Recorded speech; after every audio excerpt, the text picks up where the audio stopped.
அடுப்பை பற்ற வச்சு பாத்திரத்தை வச்சுக்கலாம். நாங்கள் இது வந்து மாட்டு பொங்கலுக்கு இந்த இதை செய்வோம். நாங்கள் ஒரு வெண்பொங்கல் செய்து மாட்டுக்கு வைக்கிறதுக்காக செய்கிறது. இது எண்ணெய் ஊற்றி வச்சு கடுகு ஒரு 1/2 டீஸ்பூன், உளுத்தம்பருப்பு 1/2 டீஸ்பூன், காஞ்ச மிளகாய் 2 கிள்ளி போட்டுக்கலாம், கருவேப்பிலை, சீரகம், ஒரு வெங்காயம் பொடியாக நறுக்கிறது, பூண்டு, சின்னதாக ஒரு தக்காளி,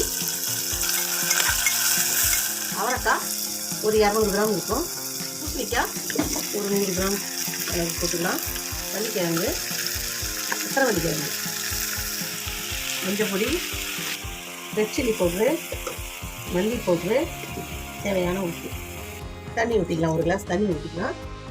ஊற்றிட்டு குக்கர் மூடியை போட்டு மூடிக்கலாம்.